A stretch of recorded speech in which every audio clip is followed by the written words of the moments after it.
Yes.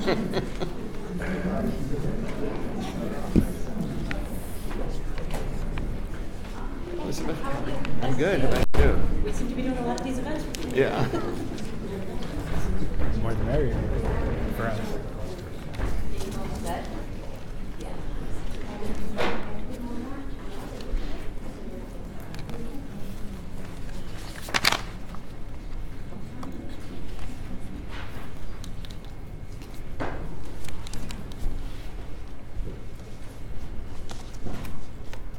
Good afternoon and welcome. On behalf of the Chairman of the Helsinki Commission, Senator Wicker, and Co-Chairman Congressman Smith, I want to extend a very warm welcome to those of you that have braved the cold to make it here in person, and then also those of you watching online. My name is Nathaniel Bird. I'm the Policy Advisor for the Helsinki Commission. And I want to say just a quick word about format. Our first panelist, Ambassador Michael Kozak, actually has a hard stop at 3 o'clock. So after introducing our panelists, I'm going to turn it over to him for opening remarks. I will then ask him a series of questions. He'll answer them. I'll then open it up to questions for him from our fellow panelists, as well as to those of you in the audience and those of you watching online. It is a delight to begin with Ambassador Kozak. He is a longtime friend and colleague of the Helsinki Commission. He actually led the delegation to the HM meetings this past fall, and by all accounts did a fantastic job. So it's good to have you here. Ambassador Kozak is a charter member of the Career Senior Executive Service of the United States government. He has served in a number of senior positions in the U.S. Executive Branch, including as Senior Director of the National Security Staff from 2005 to 2009, as Principal Deputy Assistant Secretary of State-level positions in 3 different bureaus, Acting Assistant Secretary of State for extended periods of time, Ambassador in the and Chief of Mission in Havana, Cuba. Ambassador Kozak was a U.S. negotiator with Cuba to secure the return of criminals sent to the United States during the Mariel boat crisis. He also helped implement the Camp David Accords and negotiate the withdrawal of the PLO from Lebanon. Ambassador Kozak has been awarded the State Department Superior Honor Award, Younger Federal Lawyer Award, Presidential Ranks of Distinguished and Meritorious Executive, and the Order of Balboa presented by the President of Panama. He received his A.B. in Political Science and Law degree from the University of California at Berkeley. Welcome. Dr. Daniel Mark is the Chairman of the U.S. Commission on International Religious Freedom. He is an Assistant Professor of Political Science at Villanova University. There he teaches political theory, philosophy of law, and politics and religion. At Villanova, he is a faculty associate of the Matthew J. Ryan Center for the Study of Free Institutions and the Public Good, and he holds the rank of battalion professor in Villanova's Navy Reserve Officers Training Corps Unit. For the 2017 through 18 academic year, Dr. Mark is on leave from Villanova as a visiting fellow in the Tocqueville Program for Inquiry into Religion and Public Life at the University of Notre Dame. Dr. Mark is a fellow of the Witherspoon Institute in Princeton, New Jersey, and works with the Tikva Fund in New York. He is also a member of the Advisory Council of Canabonics. He has served as an assistant editor of the journal Interpretation and is a contributor to the Arc of the Universe blog. In addition to his academic writing, Dr. Mark has published on topics related to international religious freedom in U.S. News and World Report, and other outlets and publications. He holds a BA, MA, and PhD from the Department of Politics at Princeton University. Before graduate school, he was a high school history teacher for 4 years in New York City. Welcome. Next, we'll hear from Dr. Kathleen Collins. Dr. Collins is an associate professor in the Department of Political Science at the University of Minnesota. She is the researcher for Central Asia for the Under Caesar's Sword Project, pioneered by the University of Notre Dame, and the Religious Freedom Research Project at the Berkeley Center at Georgetown University, and focuses on the repression and persecution of Christians globally. The project's book, edited by Daniel Philpott and Tim Shaw, is forthcoming with Cambridge University Press. Dr. Collins is the author of Clan Politics and Regime Transition in Central Asia, which won the Central Asia Studies Society Book Award for Social Sciences. She has published articles in various journals and edited volumes, including Comparative Politics, World Politics, the Journal of Democracy, Europe and Eurasia Studies, Political Research Quarterly, the Brown Journal of International Affairs and Asia Policy. She is currently writing 2 new books, tentatively titled The Rise of Islamist Movements, Islam and State in Central Asia and the Caucasus, and Muslim Politics, Islam, Politics, and Public Opinion in Post-Soviet Kyrgyzstan and Azerbaijan. Collins has received grants from the Carnegie Corporation of New York, the MacArthur Foundation, the Kellogg Institute, the United States Institute of Peace, IREX, and the National Council for Eurasian and East European Research, among others. And then finally, we'll hear from Phil Brumley. Brumley is the General Counsel for Watchtower Bible and Tract Society of Pennsylvania. He received his law degree in 1988 from Brooklyn Law School in New York. He has represented Jehovah's Witnesses in the U.S. Supreme Court and the European Court of Human Rights. Additionally, he supervised the filing of complaints to the UN Human Rights Committee that resulted in 15 favorable decisions. In addition to his work on behalf of religious freedom, he is an instructor at the Watchtower Bible School at Gilead and the School for Branch Committee members in Patterson, New York. Ambassador Kozak. Well, thank you. There we go. Thank you, Nathaniel. And thanks to the Commission for holding this briefing on religious freedom in the OSCE region. Religious freedom is a cherished American value, universal human right, and a Trump administration foreign policy priority. I'd like to open by saying that the Department is hopeful that the Senate will soon confirm Governor Sam Brownback of Kansas to be Ambassador at Large for International Religious Freedom. Governor Brownback, former CSCE chairman and commissioner, is the highest-ranking government official ever nominated for this important post. He brings great commitment and experience, and including having been a key sponsor of the International Religious Freedom Act, we could not ask for a more distinguished nominee. Now, turning to the conditions for religious freedom among the OSCE participating states, as head of the U.S. delegation to HDIM in Warsaw in September, it was my privilege to present the statement on freedom of thought, conscience, religion, or belief. I made the point that freedom of religion is an animating foundational principle of the United States, and that the right to believe or not to believe is embedded in our Constitution and integrated throughout our national and state laws.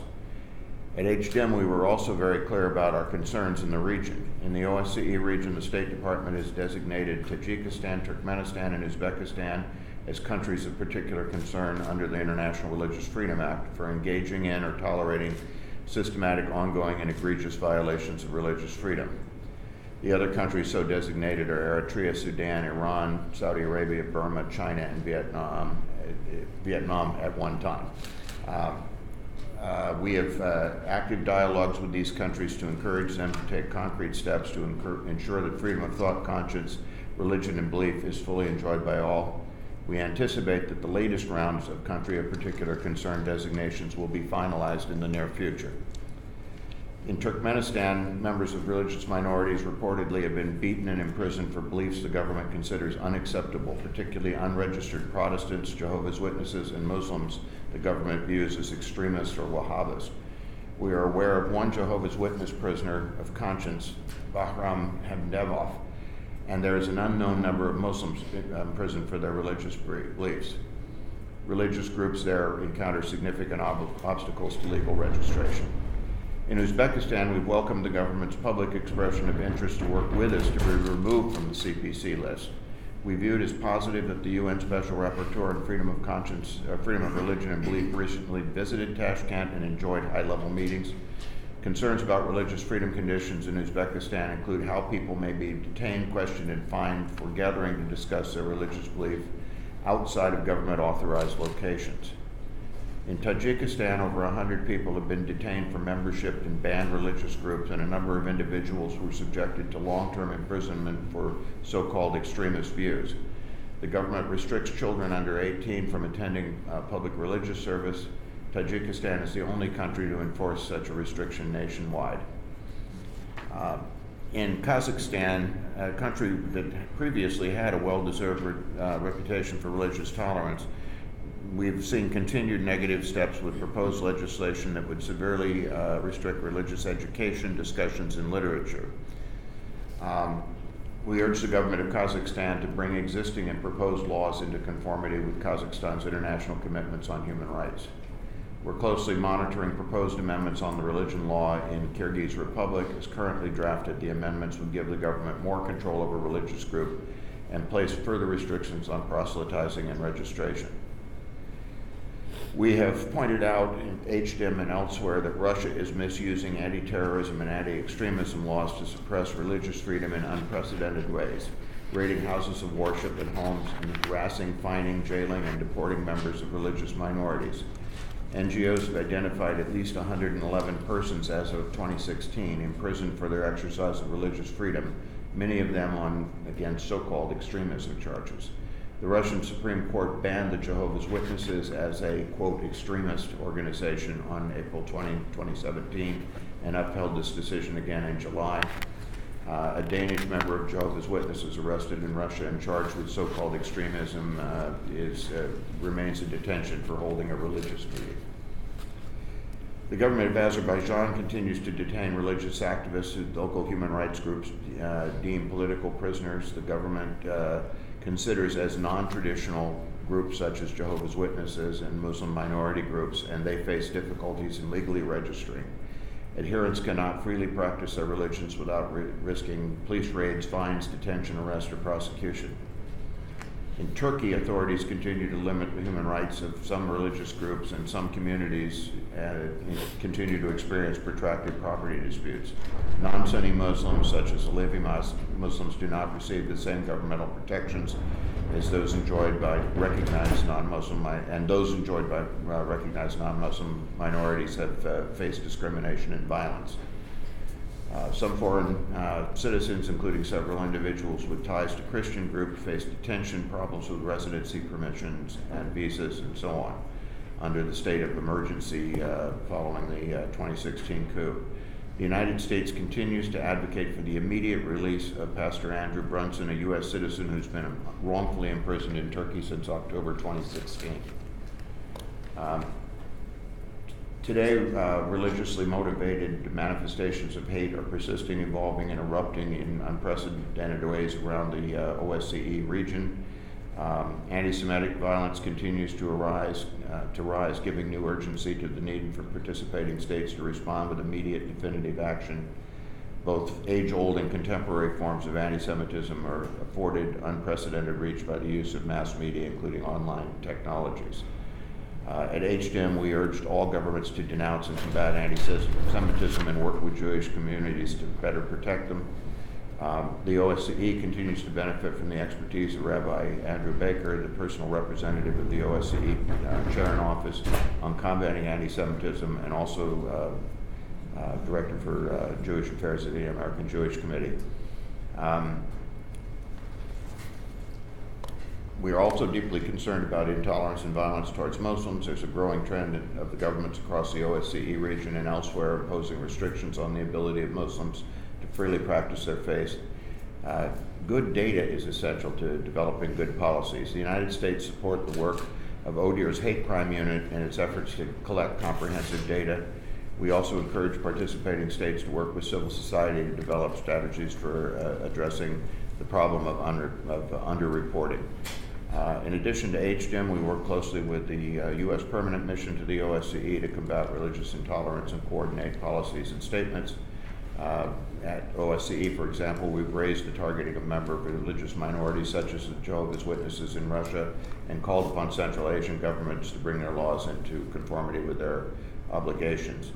In closing, I'd like to emphasize that we appreciate the Commission's focus on international religious freedom issues. It greatly strengthens our hand in diplomatic efforts on behalf of religious freedom with foreign governments, that this fundamental human right enjoys such deep, broad, and steadfast and bipartisan congressional support.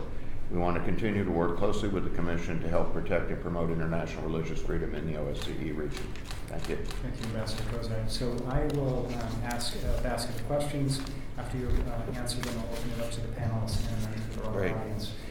As the U.S. government representative, I'm sure you can expect that you'll start off in the hot seat, but things will hopefully get a bit cooler as we proceed. I'll ask you 3 baskets of questions, several of which focus on countries in particular. Okay. So the Frank Wolf International Religious Freedom Act requires the State Department to issue the annual International Religious Freedom Report on May 1st. The Act also requires the State Department to issue its designation of countries of particular concern no later than 90 days after issuing the USCIRF report. This year, the Department released the USCIRF report on August 15th, more than 3.5 months late. The deadline just passed for CPC designations, and no designations have yet been issued, although they've alluded that will happen soon. So I guess one question would be, why have there been delays, both regarding the report and CPC designations, and then do you expect to issue these by the end of the year? Okay, on the delays on the reports, this is a bit of damned if you do and damned if you don't. We were criticized this year for issuing the human rights report exactly on time, but not having the Secretary participate in it. The USCIRF report, we waited until the Secretary could participate because he really wanted to participate in the rollout, but trying to get schedules aligned and so on with senior level officials results in a delay. So it's always a trade-off between which way we go. We can send the report up, but then you lose the impact of having the Secretary roll it out. And I think, as any of you who saw the Secretary's rollout of the USCIRF report this year, it was pretty powerful. I guess I would say worth waiting for. So that is what happened with respect to the report itself. With respect to the CPC designations, I have to take responsibility on that myself because it's the actions of my bureau. We have not gotten the paperwork to the Secretary at this point for decision.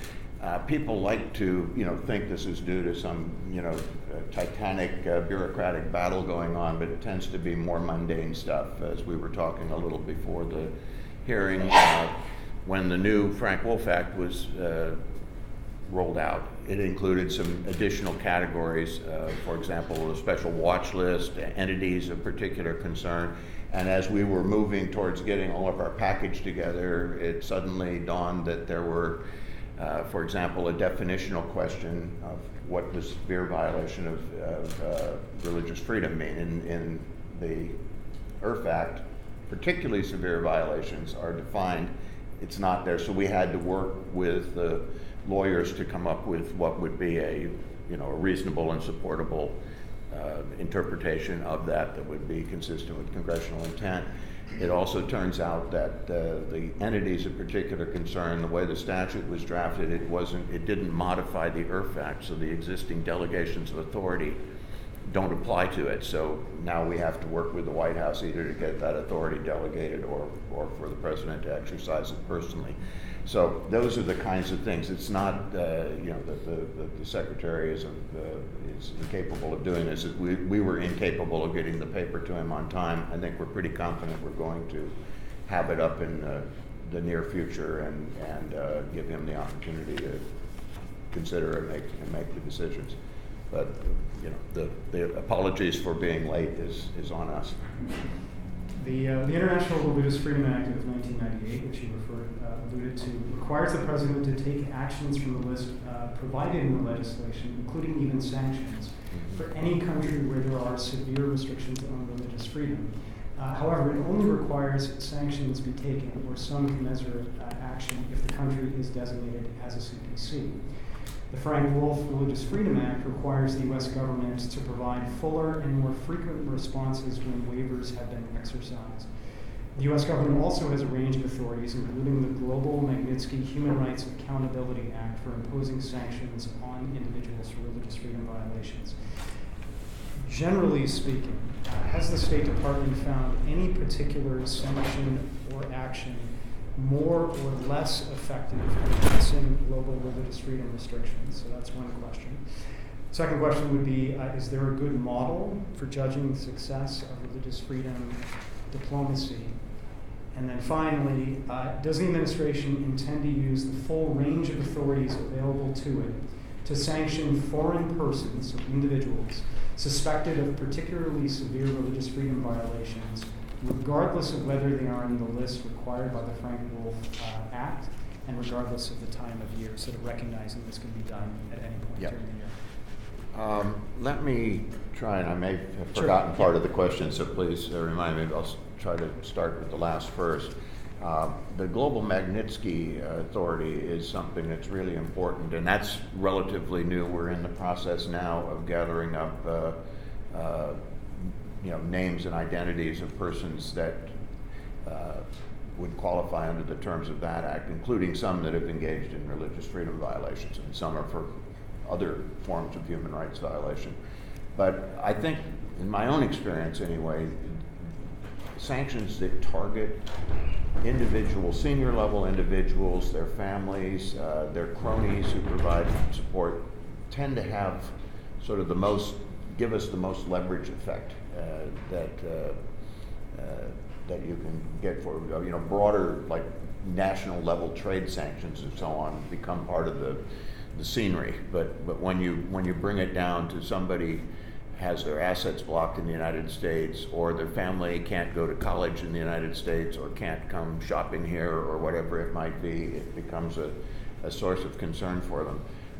To me, the metric is, are we able to use these to actually leverage improvements in human rights conditions, or in this case, specifically in religious freedom conditions in other countries? And trying to make that linkage and get people off the list is sometimes difficult, but this is something that our Office of Religious Freedom really has worked hard to do. It's not just to put people on the list for a punitive sake, but instead going to them and saying, if you want to get off the list, which most of them do, it's just as a reputational thing, it's not good to be on the list of CPCs.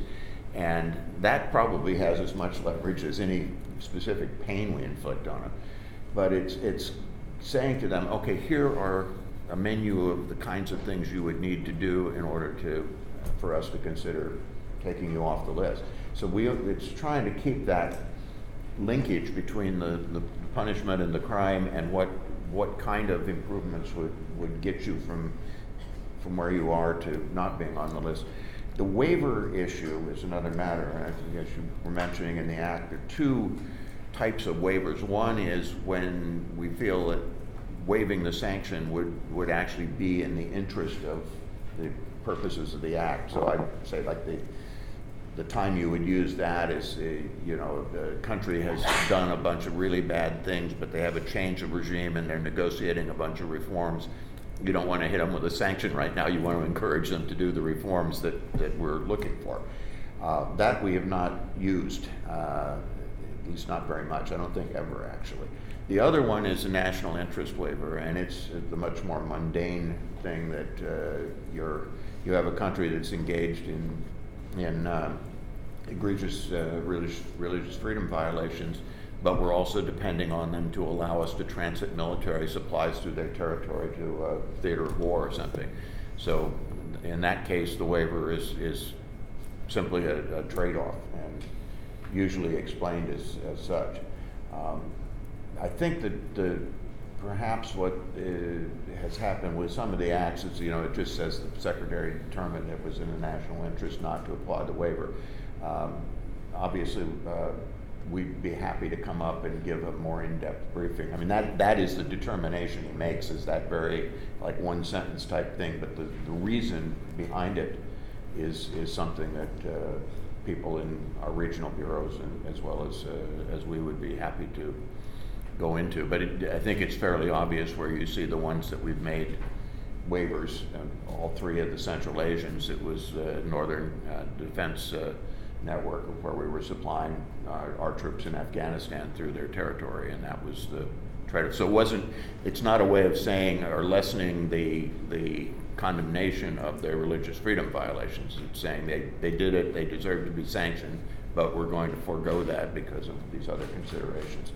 And those do not rule out then, going after somebody individually or using Magnitsky or one of our visa authorities. And of course, one of the advantages of the Magnitsky Act is that it is a law that other countries can model in their own right. And to the extent that they see the United States implementing it faithfully, hopefully it will inspire them to do likewise, which means that these individuals not only are not able to, are denied access to the United States and to our financial systems and markets, but also in other countries as well. Yeah, I think where Canada has been adopting a similar law, so that's very much to the good. And that's actually another one you asked about effectiveness of sanctions, is the more allies you can get, the better on these, because denial of access to the U.S. financial system is a big deal. But if you're also nailed from travel to the EU countries and other to Canada, and you just start restricting the scope of activity for one of these evildoers, it amplifies what we're trying to do tremendously, and so something we always encourage. One more set of questions before opening it up to our panelists to ask you questions and then to the audience. The governments, some of which you've mentioned already, Tajikistan, Turkmenistan, Uzbekistan, Azerbaijan, Kazakhstan, Kyrgyzstan, Russia, and Turkey regularly invoke security to justify violating the religious freedom of groups and individuals. In your view, and I would say in the broader view of the U.S. government, does protecting and promoting religious freedom generally enhance security, including to combat terrorism and violent extremism, if religious freedom violations perpetrated by these governments have undermined security in their countries? How so? And then, are religious freedom violations in these countries isolated, or are they part of a broader pattern of infringement, restriction, violation of fundamental freedoms like freedom of assembly and freedom of expression, part of sort of a pattern of attempting to control the citizenry? Yeah, again, last first, and very much so that I can't think of a single case where the violation has just been against religious freedom and they allow freedom of assembly and speech and political openness and all of that. It all goes together. It's all governments that are trying to suppress legitimate political opposition to them, and they're afraid of anything that's not under their control, basically.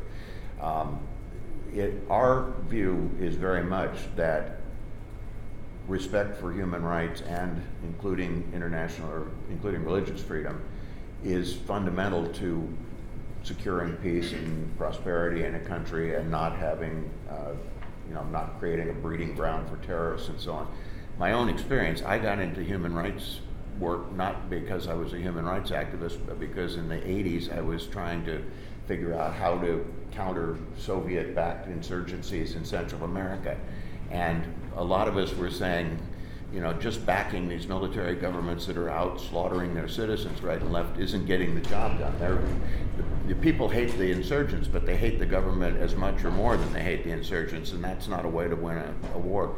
So it's not only good human rights doctrine, it's good counter-terrorist doctrine to be respectful of people's human rights. And this is something that it's not just the IRF office or the DRL Bureau out there promoting it. Our colleagues in the Counterterrorism Bureau and in the Political Military Bureau and so on are making the same message. Our colleagues in the U.S. military, because that's the way you win wars. And what you've got in this case is a bunch of governments that are, charitably you would say misguided, the thinking that by suppressing what they view as extremist thought, which is anything that deviates from the government-approved line, that somehow is countering terrorism. I think in most cases, the less charitable view is that they're just very afraid of any grouping of people or any independent thought that could possibly turn against them, so they justify it in terms of fighting terrorism. It's not that they don't have terrorist threats. I mean, most of these governments do, but they're treating entire swaths of their population as if they were terrorists when they're people who want to do nothing more than just practice their faith and associate with their colleagues. So that's our doctrine that we're pushing very, very hard, and sometimes with some success, sometimes with less than we'd like. And it seems particularly counterproductive in instances where you have individuals who are imprisoned, tortured, or otherwise abused. We hear, whether it's in the OSCE region or in other places, they become especially susceptible to recruiting from terrorist groups, violent extremists, etc. Absolutely. When they entered prison, they had no thought of these kind of activities. Yeah, no, the prisons are a great recruiting ground, but it's a broader recruiting thing that when people see their co-religionists imprisoned for, supposedly for terrorist acts, just because they didn't go along with the government-approved version of religion, or where they likewise, if they won't let peaceful political opponents express themselves freely and all of that, people start to say, the only way I have of trying to defend my community or advance my views is to join the terrorists, because they're at least doing something about the problem I perceive. If the government shuts off all other ways of trying for people to try to modify their situation, it ends up making terrorists a lot more popular than they would otherwise be. And this is something that it's not philosophical. It's empirically you can show that over and over and over again, and yet we still have a lot of governments that adhere to the opposite view. But it's, as I say, it's something that it's not just the human rights are saying that. It's our military and counterterrorism people, because it's absolutely in our interest that governments learn to open up a little bit. Before opening up the questions to the audience, do any of the panelists have questions for Ambassador Kozak? Ambassador Kozak, thank you very much for your remarks. I wonder if you could maybe speak a little bit more specifically about the situation in Uzbekistan and what constitutes the dialogue you're having with the new Uzbek government about what they would need to do to get off of the CPC list. Thank you. No, thank you, Doctor. I had the interesting experience, not this last year at HDIM, but the year before. President Karimov died like the day before HDIM started or something. I don't know, it was a very short time, and the senior representative that they had sent there wanted to talk and was bringing messages from the new government about how they wanted to change their ways and get out from not just CPC designation, but the whole aspect that they have of being bad on human rights. And we gave them some initial thoughts to be more open with NGOs, and they, to their credit, invited some of the American NGOs there, giving them high-level access so that they could hear from them. Release of prisoners. They've released a number of long-term political prisoners. Our IRF colleagues have been trying to give them things that they could do on that front. I mean, our concerns are pretty well known. We try not to say, do these 5 things and we'll let you off the hook, because we can't judge how difficult some of those things are. So it's like, okay, here are 15 things, and if you did enough of them, it would really start to change the perception of what you're doing. So I think we're kind of at an early stage of this. They had the special rapporteur on freedom of religion and belief come and visit them. So we're basically promoting those things because other people can give them good ideas too. It's not just exclusively the U.S. government. But we're hoping as soon as we get Governor Brown back on board, Senate willing, that we'll make a real effort at that one, because there seems to be at least some receptivity to not just maintaining the status quo. And so our thought is the more engagement, the better. But we don't have like a bright line test for what it would be. There's so many problems there that they could, if they did 5 or 6 significant steps, that would be helpful to people in the society, I think. Thank you. Thank you. Thank you, Mr. Ambassador. Just had a question regarding the situation of Jehovah's Witnesses in Kazakhstan. Mm-hmm. We seem to be caught between 2 forces within the government. There's one force that seems to be leaning towards applying the rule of law, protecting our rights, and a opposing forces that are seeking to imitate what's going on in Russia. And I appreciate so much that you mentioned the situation of Timur Akhmedov, who's in prison right now, basically on trumped-up charges. Do you have a comment on whether the rule of law is strengthening, or whether the legal status that we have right now is even more in danger? In Kazakhstan. Yeah, it's, I'm trying to predict, because I think you're right, you get these different forces, and particularly when, a lot of these states in that region, they've had the same leader since they became independent, and, as President Karimov dying shows that nobody is immortal. Mm-hmm. And so I think people are thinking about somewhere down the line, and unfortunately Jehovah's Witnesses and other groups get caught up in all of that. So it's kind of hard to predict what they will do. I mean, what I can say more is what we're urging them to do, which is follow the rule of law. Don't persecute groups and they've tried to do it a la Russia, as you say, where they say, well, any religious thought that isn't approved by the government is, quote, extremism. And it's like, when was the last time that, a band of Jehovah's Witnesses took up arms and, attacked somebody? It's just... Never. Yeah, exactly. So it's manifestly absurd what they're worrying about. And that's what we're trying to get across to them is don't do it.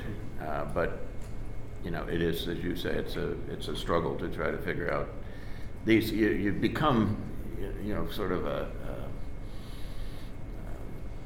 surrogate or something for other struggles that are going on, and trying to. But I think the best we can do is to push back and say, look, neither one of you have an interest in picking a big fight over this, and what does it get you? So we need to. Increase the cost, and then also increase the reward of doing the right thing. And thank you. Good. We'll keep trying, as I know you will. Yes. Thank you, Ambassador. I was actually just very recently back from Uzbekistan, which is an interesting trip. But last night we hosted with Senator Langford a briefing on the Hill on Turkey. We had a different commission delegation there, other members of the commission very recently. They were actually the first Americans who are not from the embassy and not his family to see Pastor Brunson since his detention, and that was obviously a very affecting experience for them. And so in the little picture, not that it's insignificant, but just in terms of the focus on one person, it seems like they're holding this man hostage. They want Gulen, other things. And then in the big picture, of course, everyone's aware of the extreme exacerbation of the situation there for human rights in general in the last year and a half, and the rising authoritarianism of Erdogan. So my question is, it's sensitive, I guess, but what's next for U.S. policy? Is there going to be, should we expect, or what could we expect in terms of a response on these issues, or are political and economic and military considerations with the situation in the Middle East too great that we're just gonna have to look the other way on these things?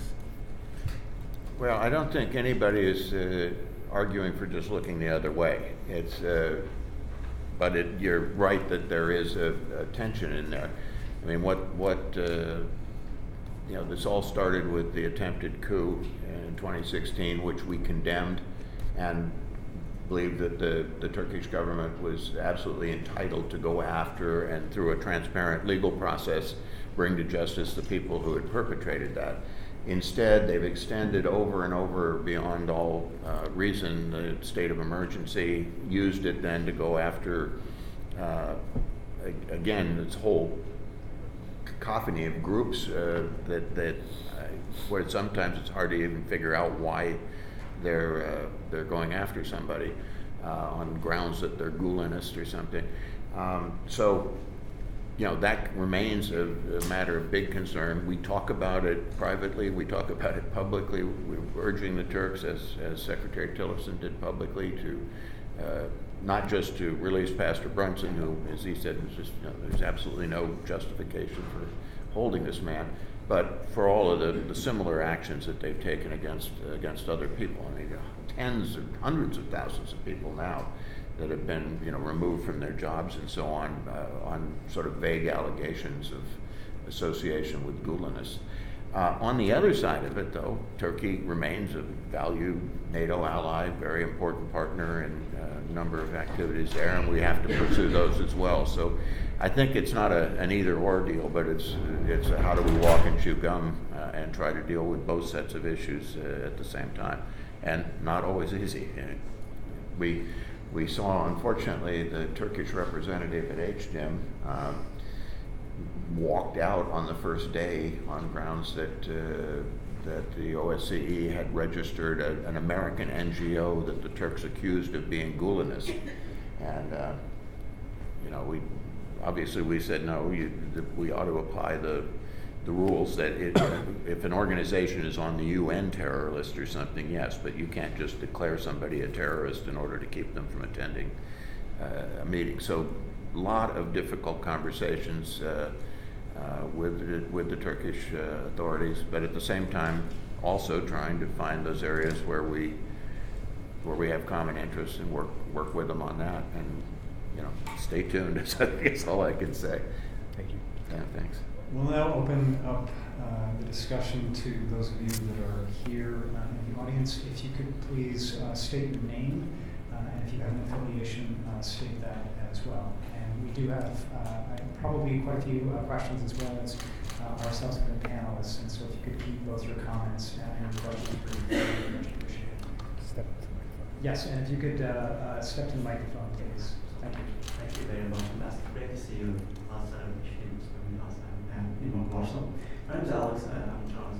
I want to ask about a country where almost half of political prisoners are actually religious prisoners, and there are centers that they get less attention in the U.S. rather than others. And if that's the case, I wonder why. And my second question, I do see your point about the Magnitsky Act and waiving the act towards countries which deem to our best borders and Kozak and other national security related issues. But what contradicts that opinion is about repression, let's say, radicalization through repression in the context of Azerbaijan. And that is a challenge too. So which one is harder? So should we talk about Afghanistan or New Afghanistan? Thank you very much. No, thank you. On political prisoners versus religious prisoners, we tend to deal with them together. Often it's difficult to get into the heads of the persecutor to figure out, were they persecuting this person because of their faith, or were they persecuting them because their faith group is suspected of being politically opposed to the government or something like that.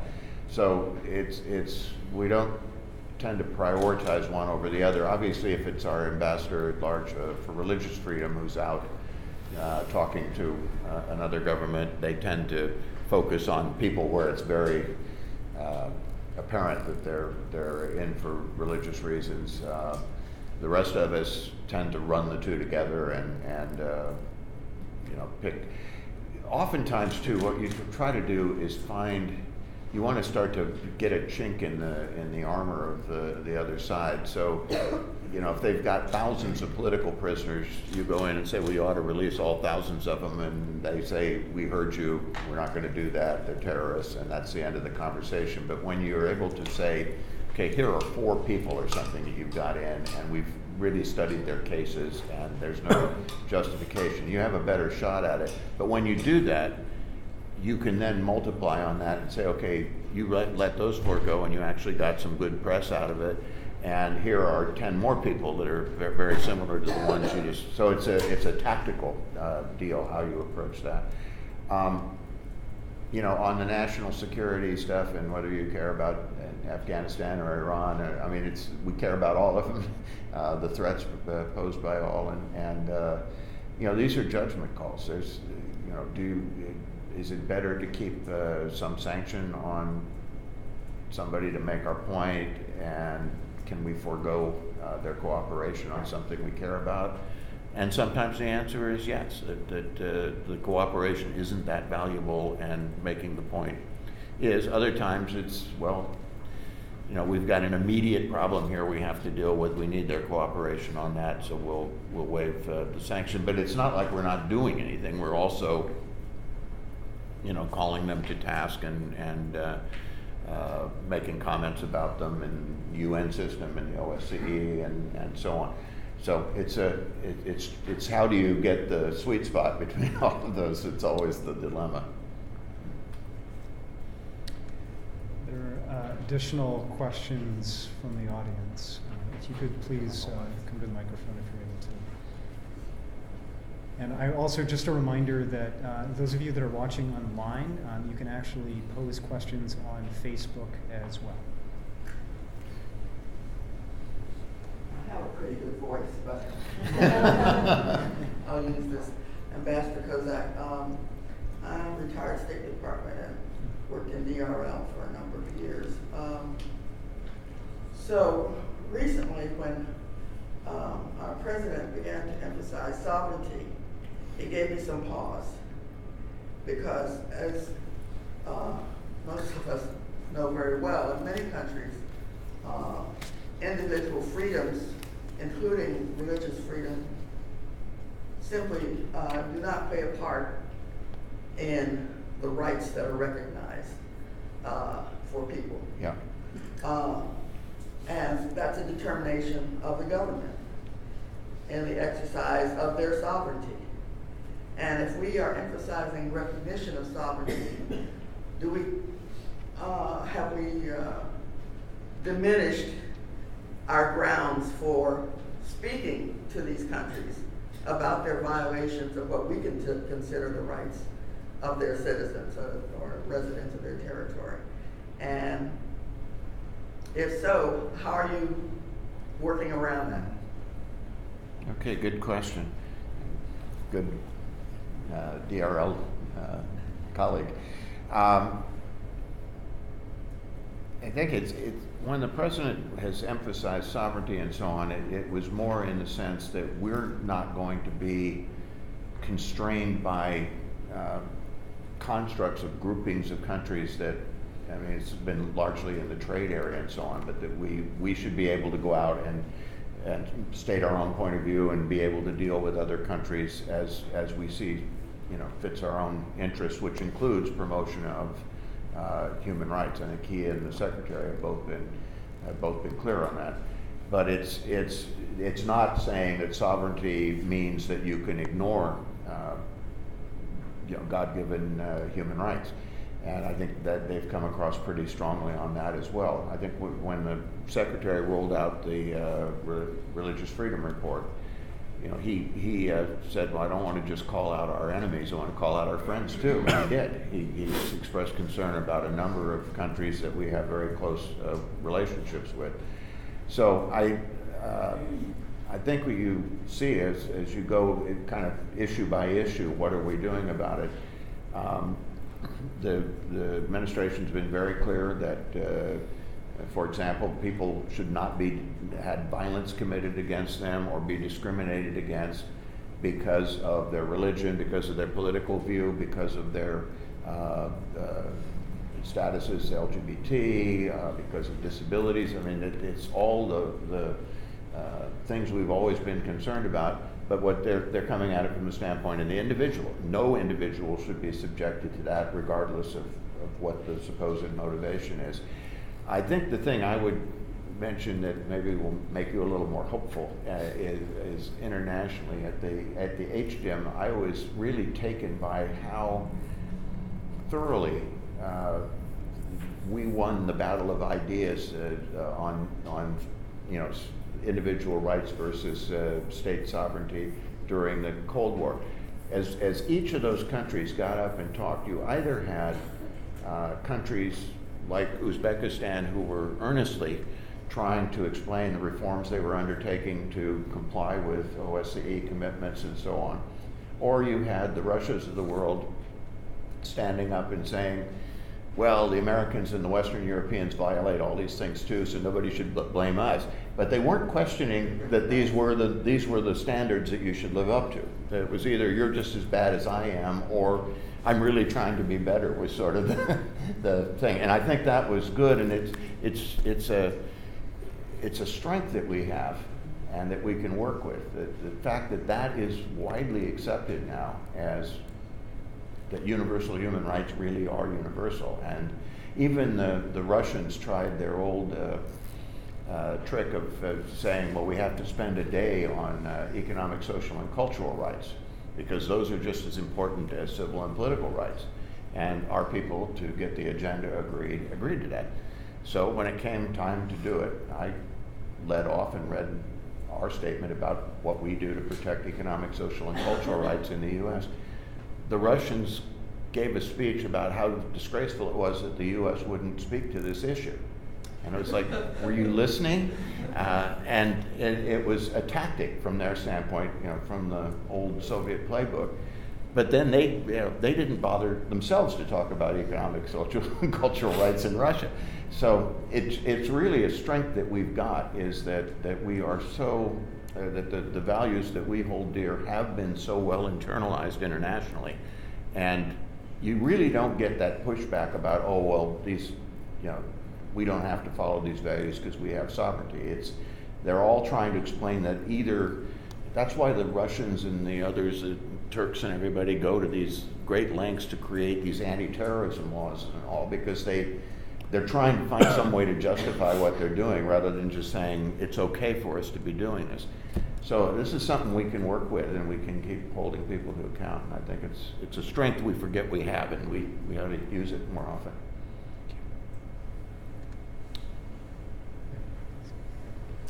Hello, thank you for being here today. My name is Nathan Weininger. I'm the Director of Policy Relations with the 21st Century Wilberforce Initiative. My question, as an advocacy organization, we interact with all sorts of different organizations around the world on international religious freedom. And as you work with foreign governments or talk to foreign officials or travel abroad, and this question can be for anyone on the panel, what are the particular policy mechanisms that you see, such as the Global Magnitsky Act, that are sort of people within foreign governments are starting to look at and pay attention to as potential areas where we can begin to advocate more effectively?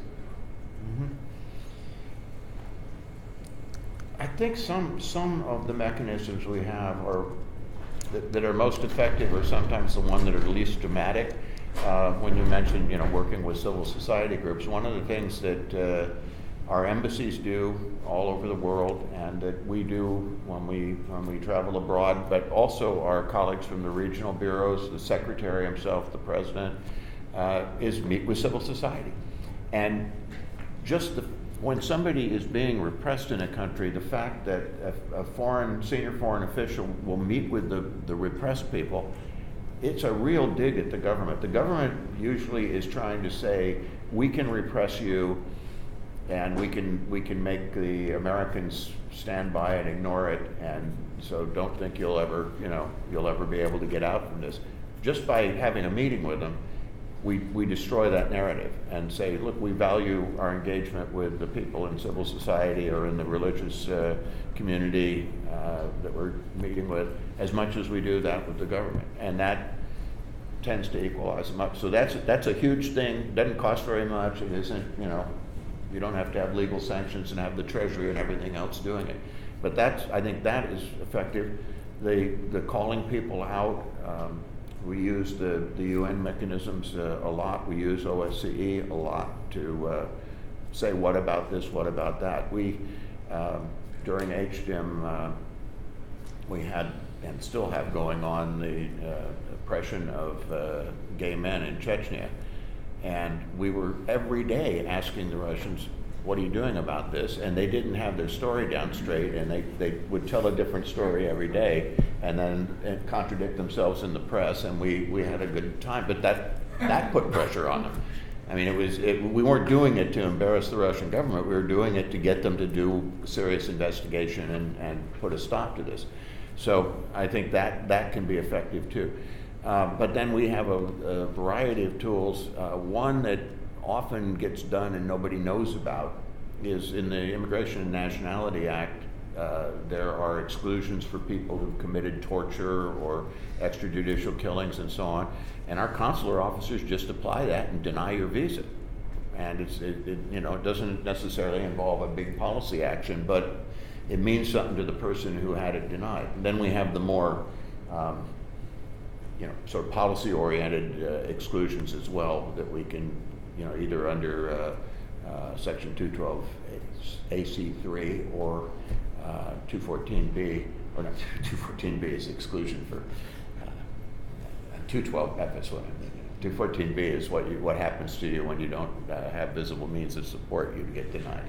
But anyway, the upshot is those kinds of things can have a real effect on people. I've been dealing with Venezuela of late, and there we denied and revoked the visas of a number of people who were involved in repression, including like top generals and judge, prosecutors who were persecuting people, and the impact is pretty sizable. You get other ones coming saying, please, what do I have to do to stay off your bad list? And the answer is don't repress people. But they make me do that. Well, no, you could actually resign or refuse to do it or something. So there's a lot of tools like that that are very effective. The big sanctions can be effective, but they're kind of a blunderbuss weapon. You sometimes hit more than you intend. So, but it's finding the right combination of rhetorical. We do programmatic things to try to strengthen oppressed groups in other countries and give them support. Financial stuff, visa stuff, solidarity. All of those things in the right mix can have a real impact. But it's a constantly moving game too. You can't just do something and then sit back and watch it. You have to keep working it. We have a question from one of our viewers on Facebook. We do, from James on Facebook. He says, your genuine interest in the treatment of religious minorities such as the Jehovah's Witnesses is commendable. Have you seen any movement on the part of decision-making bodies in Russia that provides any basis for change? I guess my answer as of today would be no, unfortunately. But we don't give up easy, so keep trying to bring us to their attention and see if we can get them to change their ways. Are there any more questions from the audience? Well, thank you very much. Thank you. As always, as you can see, you have the rare diplomat who's transparent and candid, which is always much appreciated. So, anyway, thank you for your remarks and your insights. No, thank you very much, and thanks to the Commission for keeping the focus on these issues. It really makes a difference. That's another thing you can do when I'm adding to the list of measures. Is exactly this kind of thing. It does help. So now we'll return to the rest of our panel, starting with Chairman Mark. Excuse me for bailing on you. Good to see you. Good to see you. Pardon me, can I remind everybody to speak up and into their microphones? The folks online are having a tough time hearing. Absolutely.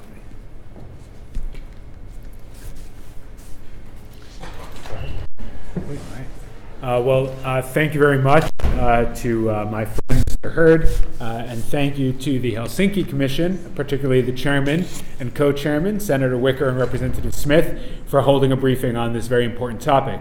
As you heard, my name is Daniel Mark, and I'm chairman of the U.S. Commission on International Religious Freedom, or USCIRF, as we are affectionately known.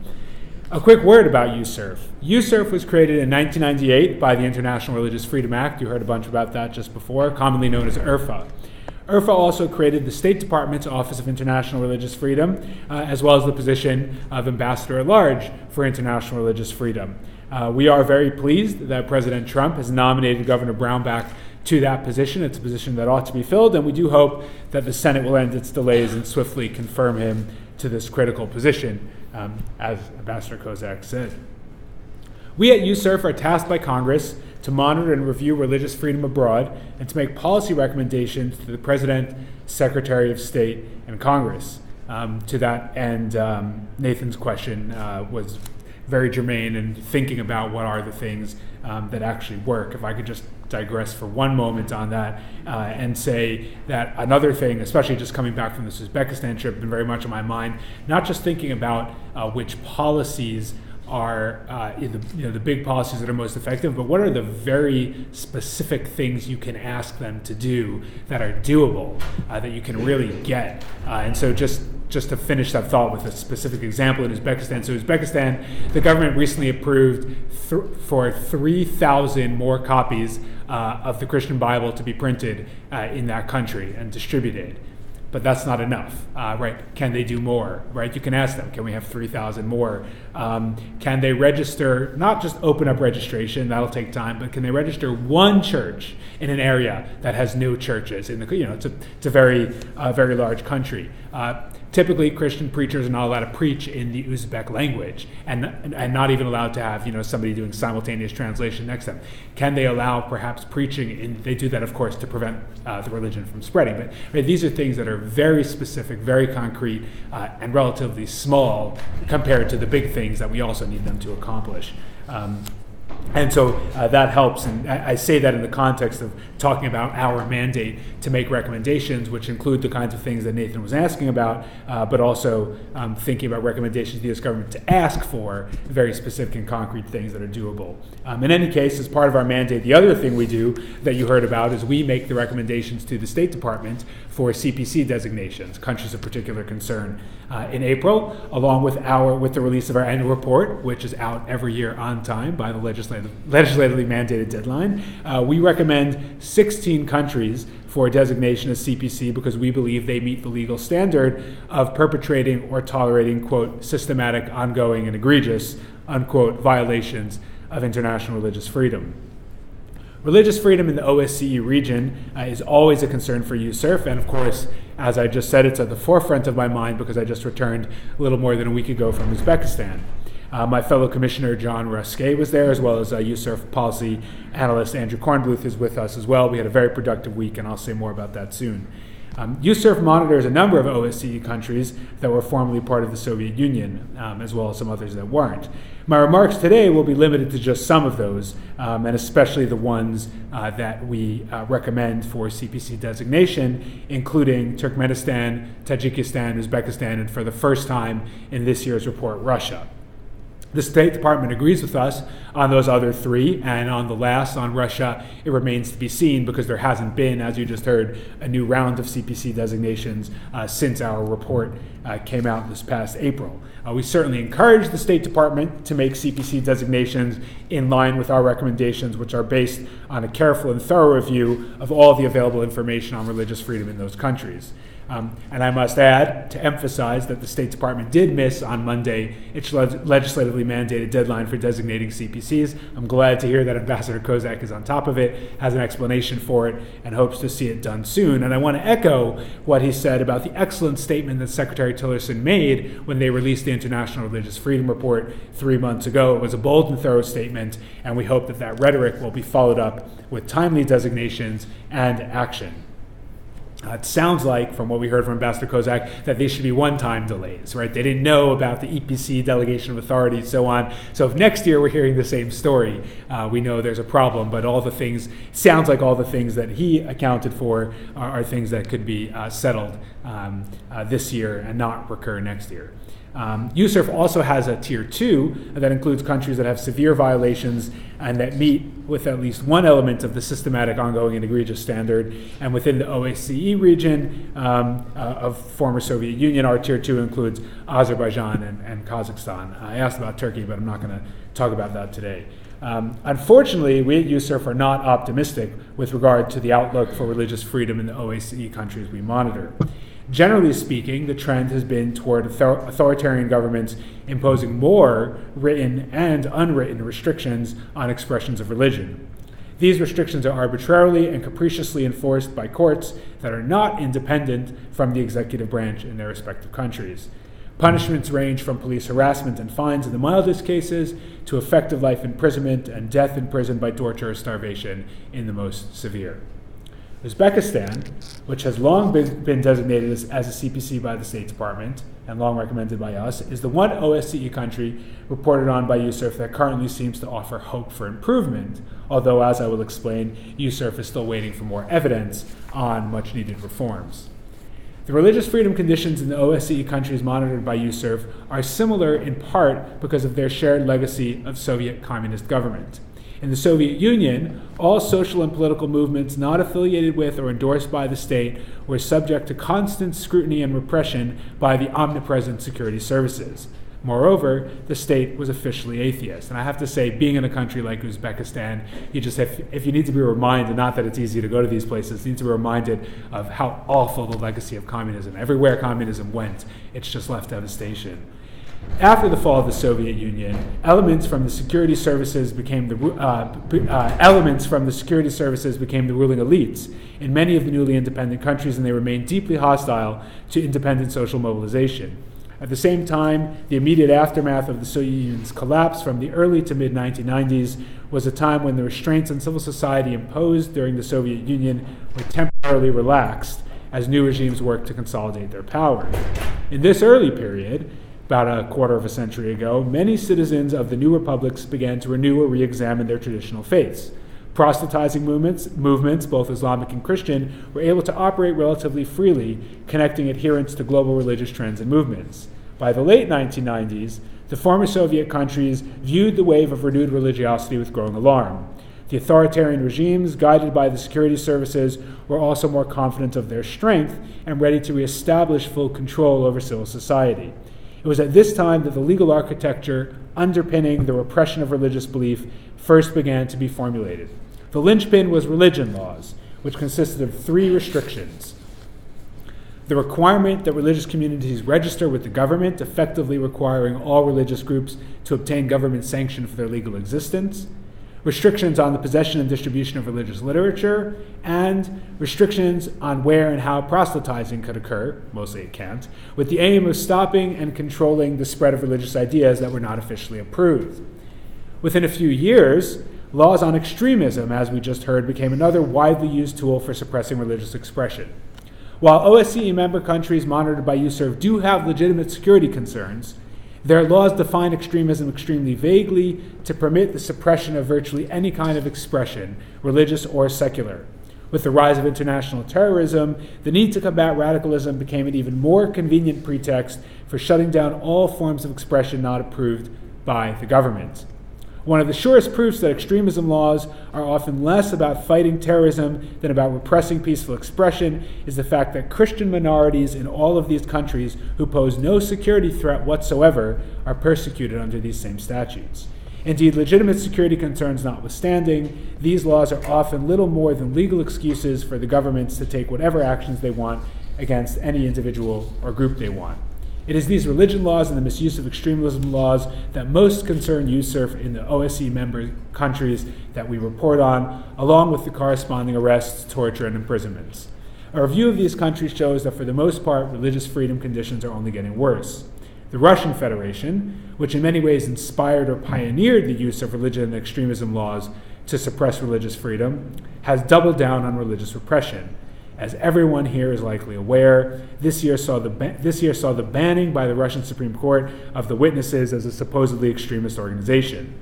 While many observers wondered why Russia would target the 175,000-strong community of witnesses, it fits a pattern of suspicion of the community dating back to the Soviet period, unwarranted suspicion. In addition, it is consistent with the effort on the part of the Russian security services to prove their success against extremism by going after a minority incapable of resisting. The year before, in the name of combating proselytism, Russia also passed a law that effectively criminalized all forms of religious speech. Currently, 1 member of the witnesses and 5 Scientologists are being held in pretrial detention, while dozens of Muslims are serving prison terms for peaceful expression of religion, or in some cases on fabricated terrorism charges. In the occupied Crimean Peninsula, Russia continues to persecute the native Crimean Tatar population, which it distrusts because of its Muslim identity and loyalty to the Ukrainian state. Turkmenistan is perhaps the most egregious offender among the OSCE countries in our roster. Religious prisoners disappear into the notorious desert prison of Ovadan Tepe, where they are held incommunicado under horrific conditions. One religious prisoner who died in the prison in 2016 is said to have weighed 55 pounds at the time of his death. No wonder then that another observant Muslim is believed to have committed suicide in December of last year rather than face arrest and imprisonment there. In Tajikistan, the government's persecution of Muslims and Christians alike has become more zealous and shows no sign of relaxing. This year, a Christian pastor was sentenced to 3 years for extremism, and a teenage witness, conscientious objector, received 6 months in jail. And Berzimar Yarov, the lawyer for the banned Islamic Renaissance Party of Tajikistan, was sentenced to more than 20 years in prison, where reportedly he is tortured regularly.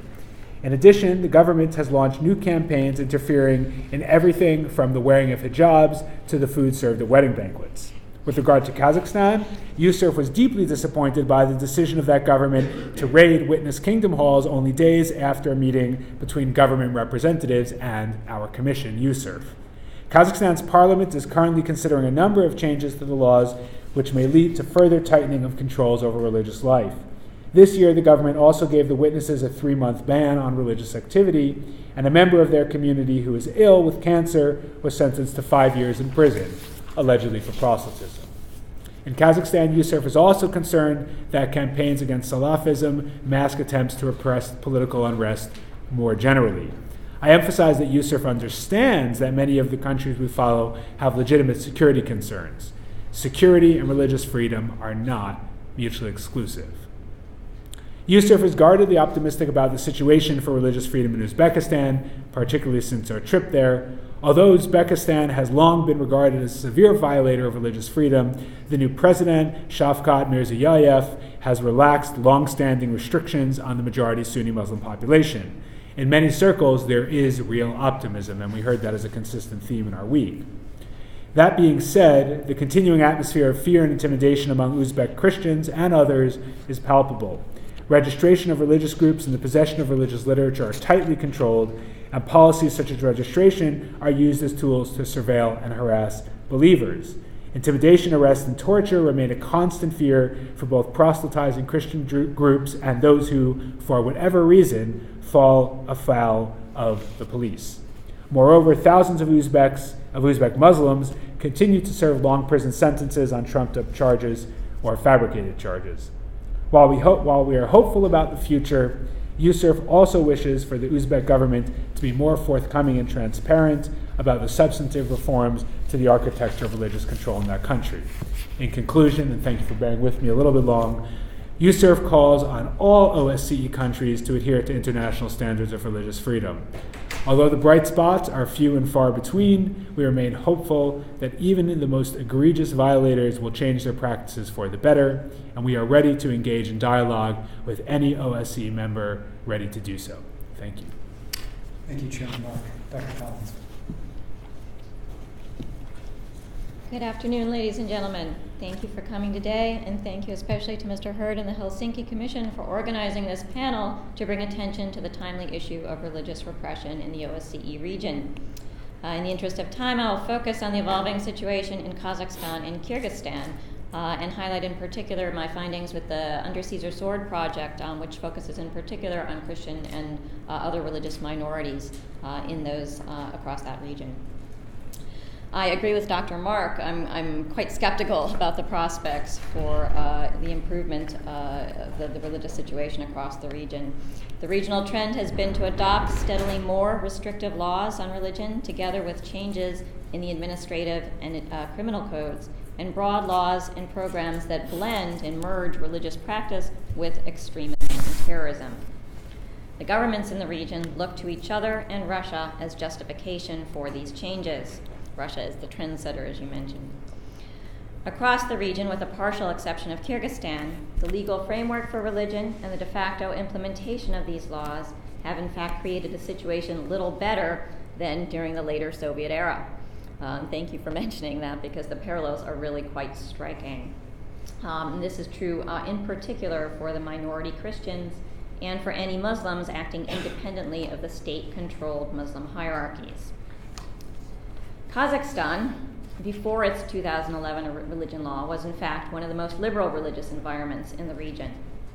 Following the law, and especially since the adoption of new amendments in December 2016, Kazakhstan has increasingly curtailed religious freedom and engaged in continual violations of religious and human rights. The legal framework now includes broad provisions banning extremism, including the incitement of ethnic, religious, or social discord. which is used very broadly. Censorship of religious literature is also quite broad, banning already over 700 works. Crippling fines are imposed without recourse to court hearings. This year, police raided several Protestant churches during Easter Sunday services, and scores of Christians were harassed and intimidated. There are multiple reports of churches being closed for several months at a time for alleged legal violations. The new Kazakh Ministry for Religion and Civil Society, the state media, the Muslim Board, and the Russian Orthodox Church in Kazakhstan all collaborate in using intolerant rhetoric about groups they deem non-traditional. They foment societal animosity towards those groups, and the state has created anti-sect centers which are eerily reminiscent of Soviet policy. Under its new program to counter religious extremism and terrorism, even children are encouraged to report on those praying at home. The recent turn to much harsher treatment of converts in Kazakhstan is particularly notable. For example, in late 2015, Seventh-day Adventist Ikhlas Kabduakasov, a recent convert to Christianity, was sentenced to 2 years imprisonment in a penal camp. The secret police had used extensive surveillance to trap and video record Mr. Kabduakasov discussing his faith in the Bible with other Kazakhs. He was charged as an extremist with inciting religious hatred against Islam. This past year, multiple others, both Muslim and Christian minorities, have faced similar charges and prison terms. Jehovah's Witness, Timur Akhmedov, who I'm sure you'll discuss, was arrested, tortured in detention, and given a sentence of 5 years in a penal camp under very similar circumstances and charges. In another case targeting converts, a pastor has been charged with allowing a child to attend a religious service with his father, but without his mother's express permission. Followers of Tabligh Jamaat, another minority Muslim organization banned in Kazakhstan, are also regularly harassed, fined, and given prison sentences. The Kazakh government has recently proposed multiple new amendments in addition to those passed just last December. If adopted, these changes would further move Kazakhstan in the direction of its most repressive neighbors. Among other things, new provisions would ban teaching religion outside approved religious organizations, of which there are very few. They would further restrict sharing religious beliefs and task local government with monitoring places of worship and religious practice. Penalties for violators would be significantly higher. Kyrgyzstan likewise remains a country to watch. By comparison with its neighbors, it generally looks relatively good. But de facto, religious practice, it has been considerably more free, but legal and societal trends raise alarm. Although previously known for religious tolerance and greater civic space, the 2009 law on religion and 2012 amendments are much more repressive. The law criminalizes unregistered religious activity, while it has made registration far more difficult. The law still stands despite religious groups' appeals to reverse it, despite international recommendations, and despite a supposed democratization process that has been going on since 2010. This past spring, the State Committee on Religious Affairs in Kyrgyzstan proposed draft amendments that would make registration even more difficult, requiring now 500, not 200 signatures. All religious literature would be subject to mandatory censorship. The changes would effectively ban any dissemination of religious views by those not registered as missionaries, and they would restrict the private teaching of religion. The proposed amendments have the support of many in government, the Muslim Board, and the Russian Orthodox Church. Minority religious organizations have been afraid to voice opposition. This is a moment when pressure from the international community and from the U.S. government, I think, is absolutely critical to preserving some religious freedom for minorities in Kyrgyzstan. Finally, societal discrimination against converts across the region continues to be high and is worth noting. In Kyrgyzstan, for example, local government and police foment societal mistreatment of converts, especially in conflicts over burial places. The Under Caesar Sword Research Project has been studying the response of Christians where they face repression and persecution. Christians' responses clearly vary with the level of repression and the realm that they have to operate in civic and public space. Their predominant strategies in Uzbekistan, Turkmenistan, and Tajikistan reflect decades of Soviet-era experience. They hide, they avoid confrontation with the state, they pray in private or in house churches, and they focus on mere survival. Others just simply emigrate. They occasionally disseminate Bibles or religious literature to friends and family, but most avoid any public sign of their faith. Yet even in these contexts, some Christians are more proactive and engage in proselytism, but they do so at enormous risk, as we've seen with the case of the Jehovah's Witnesses. By contrast, in Kazakhstan and Kyrgyzstan, where the situation has been somewhat better since independence, Christians have found paths yielding some limited success since 1991. For example, some churches have built ties with local government to pursue their religious calling through charity and social work. Church members provide care for orphans and the disabled and care for the sick and hungry. They minister to prison inmates. This is all the basic charitable work of faith-based groups anywhere. Multiple churches have established rehab centers for drug and alcohol addiction, a huge problem in the region. And they provide assistance to victims of domestic abuse. This is the work that the Central Asian regimes generally do not prioritize and often have limited funding and skills to do. Hence, local governments occasionally have allowed Christians to fill this important role. In Kazakhstan, Christians have also engaged in interfaith dialogues with each other and the state in attempts to facilitate mutual respect. In Kyrgyzstan, an interfaith council organized after the 2010 revolution has organized civic projects and charitable work together with Muslims to bridge differences. Much more such work is needed to reduce interfaith hostility, especially against converts. Churches have also, albeit rarely, banded together to protest unlawful arrests and torture. In the case of the arrest and psychiatric detention of Pastor Kashkambayev in Kazakhstan, Christian churches protested. The Association of Religious Organizations of Kazakhstan, which includes about 600 churches, has often used its position and numbers to pressure the parliament to respect religious freedom. The changes in the Kazakh legislation over the past year and the pending draft amendments in Kyrgyzstan pose such a threat to such civic work. Not long ago, for example, Christian women ministering to hospice patients in Kazakhstan were given crippling fines for reading the Bible and sharing the New Testament with the dying in their hospice centers. The Kazakh police has raided Baptist and other church youth camps, accusing them of violating religious laws and intimidating the children who are in attendance. Churches that engage in similar activities live in fear of closure and prosecution. One church in Kazakhstan has already closed 5 rehabilitation centers. To conclude, the religious situation across the region is extremely poor and I would argue declining.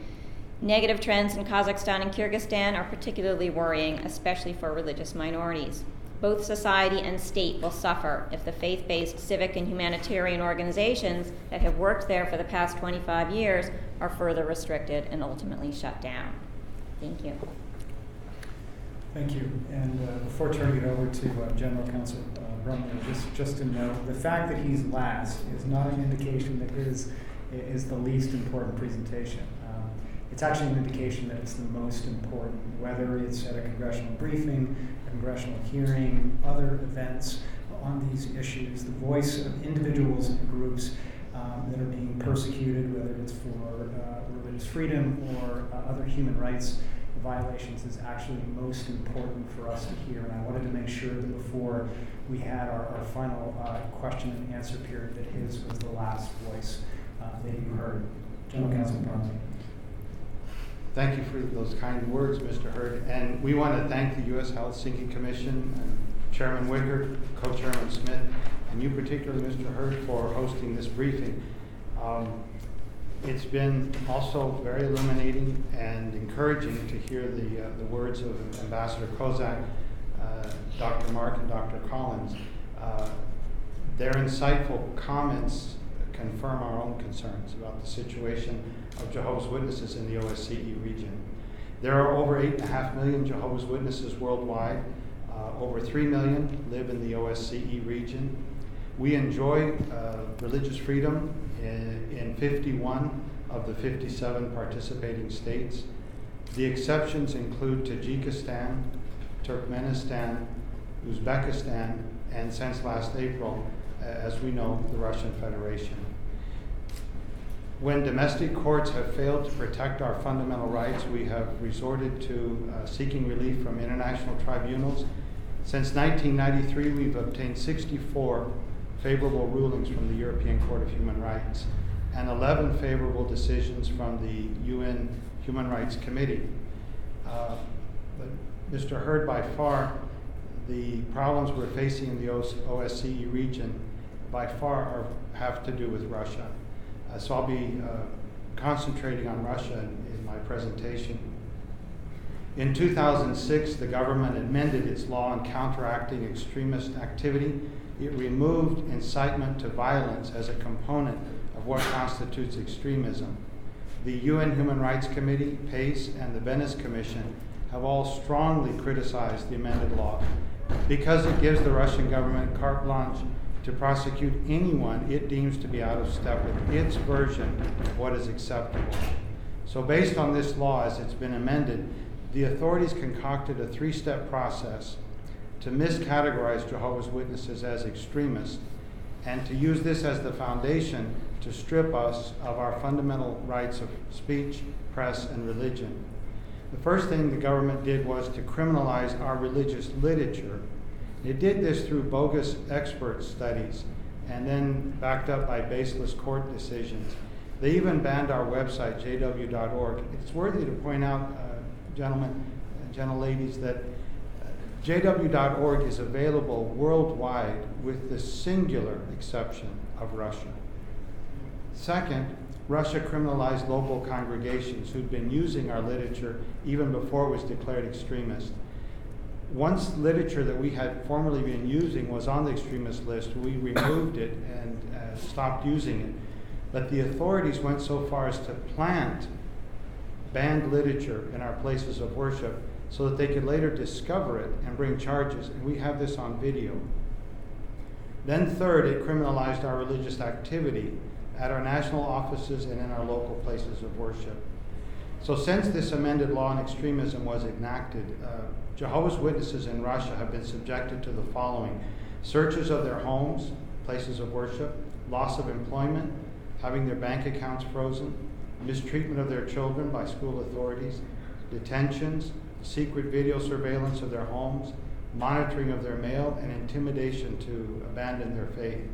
And this decade-long campaign culminated, as you've mentioned astutely, on April the 20th with the Supreme Court decision.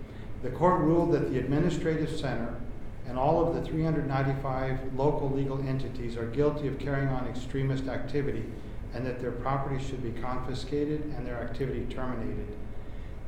Due to a risk of criminal prosecution, we have ceased using our places of worship and our national offices. Our branches in Europe, Canada, and here in the United States inform us that there is an escalation in the number of witnesses from Russia seeking asylum. We're tracking three developments with particular interest, and you've mentioned them. The first is the criminal prosecution of Dennis Christensen. He's a citizen of Denmark. If convicted, he faces 10 years imprisonment. He's been denied bail and held in pretrial detention since last May.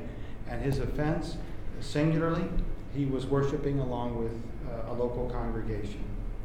Secondly, we're giving close attention to the proceeding by the government to take possession of our national offices. And this is in complete disregard for the fact that our administrative center or our national offices are owned by the Watchtower Bible and Tract Society of Pennsylvania, a US-based corporation, and that the national offices are worth millions. The government is nevertheless seeking to confiscate it. And third, whether an appellate court will confirm a decision by a lower court to declare our Bible, the New World Translation, to be extremist. The New World Translation is available in over 150 languages and has been printed over 20 million copies. The very same translation in Russia is deemed to be an extremist publication. For just having this in one's possession, one risks criminal prosecution. These relentless and coordinated efforts confirm that Russia is bent on a minimum of driving Jehovah's Witnesses underground. Now, that said, to date, we are not witnessing mass arrests of Jehovah's Witnesses. But as you brought out, Dr. Mark, there's 175,000 Jehovah's Witnesses in Russia. The government seems to be taking the position that someone can be one of Jehovah's Witnesses, but you have to be one of Jehovah's Witnesses and keep it to yourself. Anyone who in any way engages in any activity related to our worship risks criminal prosecution. So the government is saying, in essence, you can be one of Jehovah's Witnesses, but don't associate with other witnesses. Don't read your Bible or any of your literature. Don't gather for worship. And whatever you do, don't talk to anybody about your faith. So we thank the many governments and their agencies, such as the USCIRF Commission, for your diplomatic efforts and statements. When we were at the hearing earlier this year, the Supreme Court hearing, the strong presence of the diplomatic community sent a clear message to the Russian authorities that the international community is well aware of what Russia is doing, and they're not deceived either. They realize that these proceedings are nothing more than a thinly disguised effort to legitimize the government's goal of stripping us of our fundamental right to worship. And just very, very briefly, I'm going to just hit on the situation of Jehovah's Witnesses in Central Asia and in Azerbaijan. We mentioned that in Kazakhstan, we're caught between two camps within the government, one that seems to be leaning towards application of the rule of law and maintaining our legal status, and another component of government that is mimicking what's going on in Russia. We were banned in Tajikistan in 2007, and we continue to worship in secret. Uzbekistan is the second worst offender of our fundamental rights in the OSCE region. Just to give you a capsule, since last September 2016, there's been 185 police raids on religious meetings, 153 convictions for religious activities, 148 fines. By the way, these fines amount to 100 times the monthly minimum wage. They're not small.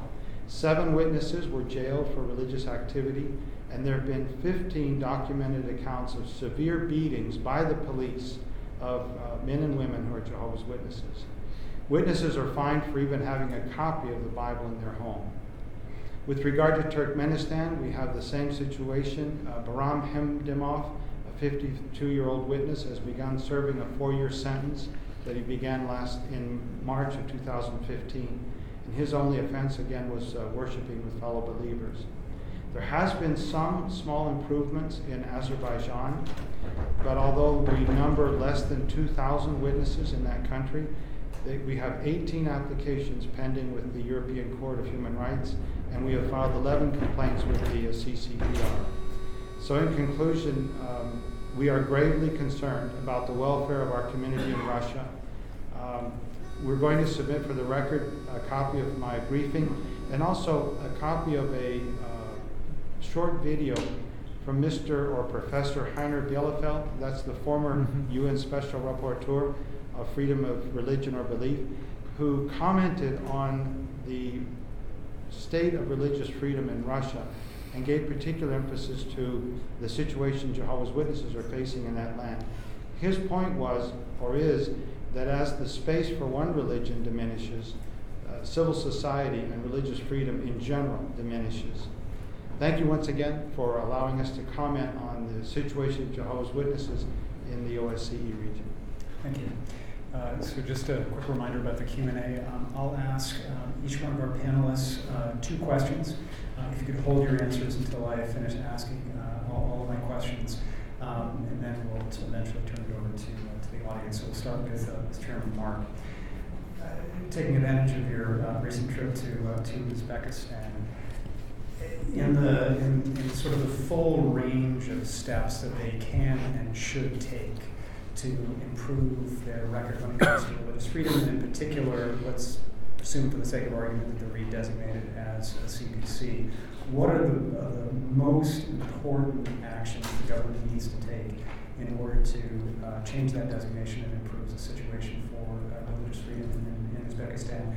And then secondly, was there an acknowledgement when you were there from the authorities that their crackdown on religious freedom over the years might actually be undermining their efforts to counter terrorist groups and counter violent extremists. And then for Dr. Collins, going back to Kazakhstan for a moment, you've noted that prior to their 2011 religion law, at least in the region, they had one of the most permissive environments for religion and for religious freedom. Why the shift? Why the change? And then secondly, I was particularly intrigued at your comments that in your research of Christian groups in the region, they rarely band together in response to persecution. And I'm wondering what your best hypothesis is or evidence is about the why. And then General Counsel Brumley, you noted that this persecution of Jehovah's Witnesses in Russia has been unfolding over many years. Why do you think it is that they've sort of taken so long rather than just doing it immediately, rather than immediately banning you and taking the kind of measures and actions that you've outlined? And then secondly, this is not the first time that witnesses have been persecuted in Russia. It's not the first time they've been persecuted in some of these other countries that you've mentioned, as well as in other parts of the world. Historically, how have they responded to a situation like the one in which they find themselves now in Russia? How have they compensated? Has there been sort of a change of practice, etc.? So we'll start with you, Chairman Mark. Well, thank you for the excellent questions and for the opportunity to talk more about the trip to Uzbekistan. I mean, I can't capture in a few minutes what we experienced in a week, but there are, the big items it's interesting. They told us in a meeting with government officials and some others that they're working on a new religion law. Now, that's worrying because an experience from other places. I mean, even Vietnam, this new religion law has been kind of dragging on for years. The drafting, they actually did take some American comments, and then the implementation is yet another year, and so on. But you got to worry what's going to be in that law. Now, of course, in principle, it's a good thing. Oh, there's a new religion law. They're going to revise. They're going to reform. And the new president does seem to be better than the last one, and so maybe will be helpful. So I would say that there's a giant question mark hanging over the thing that depends on what happens. And again, based on what we know so far in the general trend, not overly optimistic, but it's an opportunity. It's an opening. And I think with the right kind of pressure, we could see some improvements. What would some of those look like? Well, the biggest thing that hangs over everything about religious freedom in the country is registration. Nothing can happen without registration. The group can't have property, it can't have services, it can't have literature, everything depends. Everything starts with registration. And of course, as we said, registration is a problem because that's how the government starts its control and surveillance. Nobody wants to register. So we sat in front of government officials who said, nobody's applied for registration in 10 years to register church. Well, why is that, right? Is it because Christians don't want to open churches? And it's not just Christians, by the way, because Christians don't want to open churches. No, it's because when they say registration involves providing us a list of 100 names and addresses of people affiliated with your church, everybody says, no, thank you. That's just giving them a list of people to pick on. And that's what they're going to do. And everybody knows this. And so, as I've been saying a lot post-trip, even insofar as the government does begin to implement reforms, they're going to have to work overtime to actually convince people that it's true and that they're sincere. And so reforming registration, I mean, we at USCIRF and in the human rights community in general probably would rather see just registration be done away with. You shouldn't have to register. But if you do have to register, there should be rule of law, there should be transparency, there should be protections, and so on. A second thing is education. I mean, to go to another part of the world, you travel a long way, and so maybe it feels like it should be that as different as it is, where children are not allowed to attend religious services. And 95+% of the country is Sunni. If you're under the age of 16 or 18, depending on the circumstances, you just can't go to weekly services at the mosque. They're just not allowed. Police will stand outside and keep children out. Government obviously controls all the education in the country, and the number of religious educational institutions are extremely limited, and the opportunities for religious education for children outside the home are almost non-existent. And so that needs to be, the most basic things that we take for granted here. And then the third thing that I'll say, and just giving you a big three that could go on, of course, a lot, is prisoners. Until we are convinced that there are not many thousands of people being held in prison for their innocent religious beliefs, then Uzbekistan will not have an easy time getting off the CPC list. Our policy analyst, Andrew Kornbluth, who is with us on the trip, God bless him, he's sitting here too, was so diligent about asking at every opportunity, how many religious prisoners are there? How many have been released? Can you give us the name of one person who was in prison for his religious beliefs and now has been, and that they basically ignored us. And so until they want to get serious, at least about, even one of laughable said, oh, well, all the information's publicly available. Well, we can't find it. So until they get serious about that, they're just not going to be normal place. On the second is the crackdown undermining CVE, the efforts to counter violent extremism. Well, sure. It was something else. I'll just say that the first or second day we were there was the day that the Uzbek terrorist perpetrated his attack in New York City, and that certainly gave a certain color to our trip. Where does that come from? How does that happen? Even if that person was radicalized outside of Uzbekistan, well, why was that person susceptible to the radicalization? We know that the crackdown drives movements underground, which is counterproductive. We know that the lack of education, proper religious education, leaves people susceptible to more radical and violent views. And even, we heard an amazing story from a prison. He had just been out 3 weeks out of prison after what was maybe an 11-year sentence. And he was just out sitting with us in a coffee shop, and he said, people come to prison, and this is the story from Shawshank Redemption, where you have to go to prison to become a criminal. He said that people who are too Muslim for the government's liking get sent to prison. Having been sent to prison, they see not only that, their own abuse, but then the torture and other abuse of people, and say, this is all being done in the name of the newfound Uzbek independence, in the name of the newfound Uzbek democracy. If this is what's being done in the name of Uzbek democracy, we want no part of it. And so they come out of prison more radicalized than when they went in. Now, that's not everyone, but it was such a striking example of the way the persecution exacerbates the problems they have and is counterproductive for their totally legitimate efforts to fight radical Islam. It's a pretext in the first case, and then an exacerbation of their own problem in the second case. And so certainly it is our line that all around the world, countries that truly want to commit themselves to countering violent extremism have to also commit themselves to religious freedom. Before turning over to Dr. Collins, I just want to commend the project Under Caesar's Sword, where she is a scholar. Not just as something interesting and important of itself, but also as a model. There are many groups and institutions that document the persecution of religious groups. What makes Under Caesar's Sword different is that it primarily focuses on how particular communities are responding to the persecution itself. And it's certainly a model that I think can and should be replicated in looking at how other religious groups are responding to persecution. But Dr. Collins. Thank you very much. And I would actually point you to Notre Dame's website, where there's extensive information about how different Christian communities are responding to persecution around the world. The focus is not just on Central Asia or Russia, but in many areas of the world where the situation is sadly even more egregious than what we're talking about right now.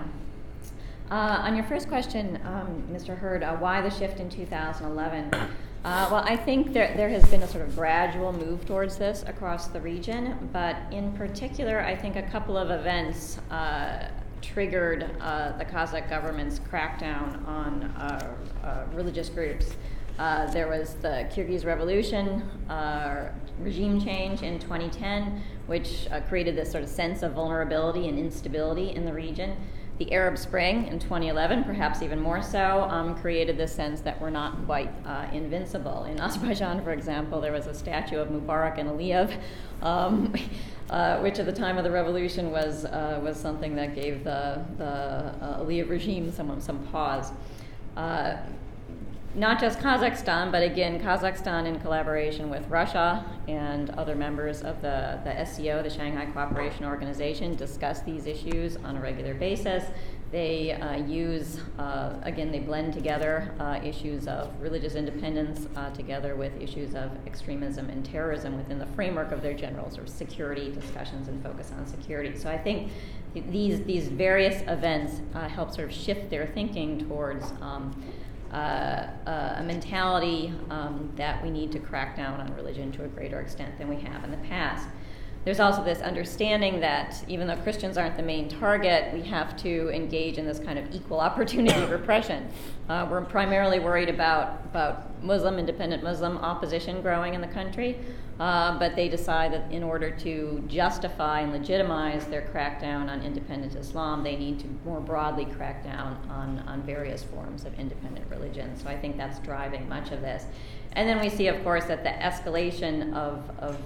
been an escalation of the actual implementation of these regulations post about 2014, when the growth of ISIS has made them more conscious of the security threat to the region.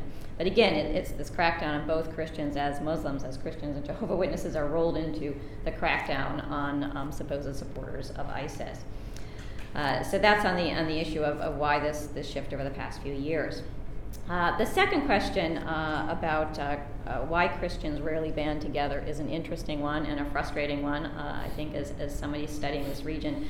Why don't they engage in greater collaboration? And the few instances where they have collaborated, as I mentioned with the case of with the example of the ARC in Kazakhstan, with the protests about Pastor Kashkumbayev, have sometimes garnered some success.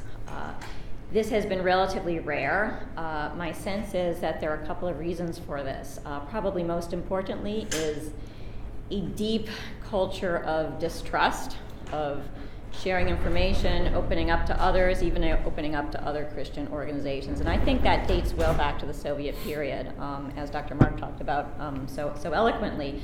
Many of these groups have been around despite being labeled by the governments as new groups or new Christians. Many of them have been around since before the Soviet period. They endured repression under the Russian Tsarist regime. They endured serious repression under the Soviet era. When there was liberalization finally for the Russian Orthodox, they have still continued to endure repression. So there's this sense of distrust of each other, not knowing who might be an informer. And that has undercut opportunities to work across different church lines. Together with that, there is a distrust of foreign groups or groups that have churches that have foreign and missionary ties internationally. So local groups have a sense of skepticism about the commitment of many internationally based or foreign religious groups and missionaries that have come into the countries in recent years. And I think this culture of distrust hasn't broken down yet. They also differ in their ideas about strategies, how to deal with the current situation. Many of those that have been in the region the longest and endured the Soviet repression would prefer to sort of stay underground, continue to hide, continue to worship in their house churches, whereas some of the newer groups, or some of the groups that have more international connections, have moved more towards these open charitable opportunities and working with local level governments. I do think that greater opportunity for collaboration and discussion of these strategies, which is something that the Under Caesar Sword Project hopes to facilitate, would help them to realize that by adopting some of the more successful strategies, such as engaging with local government and collaborating in social work, is something that might advance their cause and their religious freedom over the longer term. So I think those are probably some of the major reasons. The last thing I would note is that both the governments in the region, as well as civil society actors in general, have undercut some of these efforts.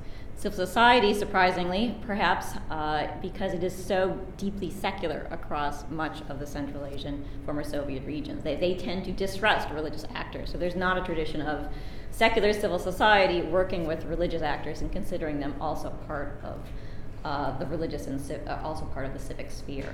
And then the government, I think, to some extent plays the same role with religious organizations that it does with political opposition, attempting to sort of plant distrust and fear within that community to undercut any sort of collaborative efforts. Thank you. General Counsel Bowman. Thank you. Your first question had to do with why is Russia proceeding the way it has and taking so long in its relentless pursuit or attack on Jehovah's Witnesses. Essentially, to give a veneer of giving Jehovah's Witnesses due process of law. That would be my answer. The concept is we were registered. Again, we gained legal status in 1992. Almost immediately, the General Prosecutor Office in Moscow began proceedings against the Moscow congregation. They instituted 5 different cases. They lost all 5. The 6th one, they won. That went all the way up to the Supreme Court in Russia. We appealed to the European Court of Human Rights. In 2010, the European Court handed down its decision, Jehovah's Witnesses of Moscow and Others versus Russia. It's a wonderfully written decision. It meticulously goes through the beliefs of Jehovah's Witnesses and whether any of these beliefs or practices pose any threat to the Russian people. And the decision categorically rebuts every single argument raised. Now, an objective reader of that decision would have said, okay, case closed, Jehovah's Witnesses are no threat, we can leave them alone. But even before the decision was handed down, Russia had already amended its laws, such as the law on counteracting religious extremism, essentially to look for a new way of attacking Jehovah's Witnesses. If Plan A didn't work, then we'll go to Plan B. So it was illuminating earlier this year in April at the hearing before the Supreme Court, as the lawyers for Jehovah's Witnesses would raise procedural objections that were very cogently raised, the prosecutor would stand up and literally say 2 or 3 sentences. And the judge would look at the prosecutor, look at the lawyers for the witnesses, saying, having heard from the defendants and having heard from the general prosecutor, I concur with the general prosecutor. To give you 2 quick examples. In one motion, the attorneys representing Jehovah's Witnesses said, you know, you are threatening to criminalize 395 local religious organizations. They have a right to be here in court if you're going to criminalize them. And the prosecutor stood up and said, they all make the same arguments. So when we hear from 1 or 2, we've heard from all of them. And the judge says, yes, you're right. And so they don't need to be here. Well, the second motion, or a different motion that was raised was, as local religious organizations were being criminalized, the administrative center affirmatively sought to intervene in the case. The judges in each case said, no, you're not a defendant, you're not concerned or a party to this. The administrative center then said, why should evidence adduced at those hearings now be introduced against us when we did not even have the opportunity to defend ourselves? And again, the judge listened to the prosecutor say essentially 2 or 3 sentences and overruled the motion. So, Mr. Hunt, there's an effort to create a veneer of due process of law, that the Jehovah's Witnesses have had their day in court, where really the determination is a foregone conclusion. Essentially, we're thinking as well that Russia is hoping that no one will notice. So the fact that the international community was present at the trial and at the Supreme Court, and the fact that human rights organizations are talking about this is helpful. It shows that what Russia is doing is not going to happen unnoticed. Your second question is quite interesting as well, Mr. Hunt, about this isn't the first time. It's interesting, in this decision of 2010 from the European Court, it brought out that Jehovah's Witnesses have been present in Russia since 1891. We were banned under communism, under the Soviet regime, gained our legal status again in 1992. So we're not an unknown community within Russia. In fact, many Russians are fourth, fifth, even sixth generation Jehovah's Witnesses. What did we do when we were under ban during the Soviet era? It's the same principles we apply now and that we've applied where this situation unfortunately presents itself anywhere in the world. The Apostle Paul's first letter to Timothy, he said something that we follow, that we pray concerning kings and all those in high positions, that we may go on leading a calm and quiet life with complete godly devotion and seriousness. The point there is that Jehovah's Witnesses just seek to worship in peace. As Mr. Bielefeld said, we are the most peaceful people in the world in that we are doctrinally opposed to violence. So the farthest thing from extremism. So our effort is to peacefully worship. But then when a government says, no, you can't peacefully worship, and we go back to what the apostles said, we must obey God as ruler rather than men. So regardless of whatever steps Russia takes, Jehovah's Witnesses are not going to disappear. We will continue worshiping and continue doing what we have done. History bears out that we actually grow when persecuted, sometimes faster than where we have legal status. So the efforts by the government to dissuade us from worshiping aren't going to stop us from doing so, as that's what history bears out. Thank you. I'm wondering if we have any questions from the audience. Yes, if you wouldn't mind using the microphone.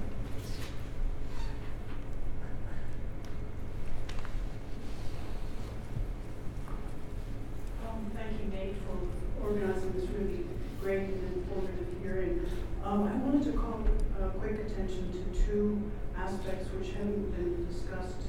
Well, they have been discussed, but I'd like to raise some new aspects.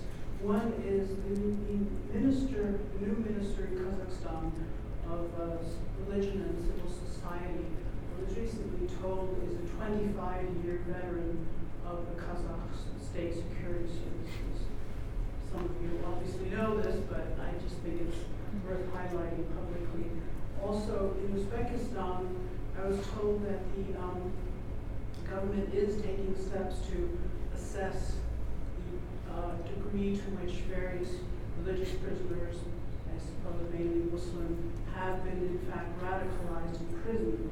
However, this is a highly corrupt process. In addition, of course, to the very dubious criteria I assume they were using, so perhaps it would be useful to call on the Uzbek government to follow international, good principles that have been followed in other countries. And finally, also on corruption, I have been told by a Kyrgyz lawyer that there's widespread corruption in southern Kyrgyzstan, especially vis-a-vis the large Uzbek minority, that if Uzbeks want to avoid being arrested on arbitrary charges of being religious extremists, you have to pay bribes. And there are some 200 people, this is as of several years ago, who are currently too poor to pay bribes and hence are in prison. She didn't identify herself, so I will. Sorry. No, it's fine. Kathy Kozman is a longtime staffer at USCIRF and one of the world's leading experts on religious freedom, in particular in Central Asia and Russia, as you can tell from the granularity of your question. Thank you. Yeah, please. If any of the panelists should feel free to answer. Yes, thank you for pointing that out. That's also the information that I have about the director of the new ministry. Again, hearkening back to Soviet-era policies, creating a ministry which allegedly is about religion and civil society. In fact, appears by all accounts, starting with its leadership, to be actually about monitoring religion and undercutting its independence. So yes, I would agree with that. On the other point about the role of corruption, it's interesting because I think it cuts both ways. On the one hand, in Kyrgyzstan, the prevalence of corruption in the police force is something that has in part, I think, accounts for the fact that there are fewer religious prisoners in Kyrgyzstan over the past few years, because people tend to bribe their way out. Rather than being readily imprisoned, they can bribe the police to pay lower fines or to avoid being imprisoned. But as you point out, right, that of course means that those who can't afford to pay the bribes are the ones who do, in fact, end up in prison on various charges. Yeah. I apologize. I have a plane to catch. I'm already cutting it pretty close. I didn't even get to plug our annual report yet, but I've got to excuse myself. But thank you, everyone, for being here, and I know you'll continue to learn a lot from the others.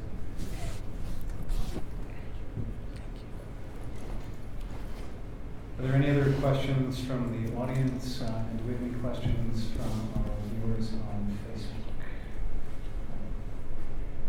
Well, again, I'm grateful to all of you who are here in person, to those of you that are watching online, for being here on a winter day, and in particular to our panelists for, I think it was a very rich, important, and engaging discussion. I hope you'll join me in thanking our panelists. Actually, before we do that, I do want to thank both the chairman of the Helsinki Commission, Senator Rickard, co-chairman Smith, for their support for this hearing and religious freedom more broadly, as well as to my colleagues, Stacy, Jordan, and Lydia, who were instrumental in organizing this. So please join me in thanking them.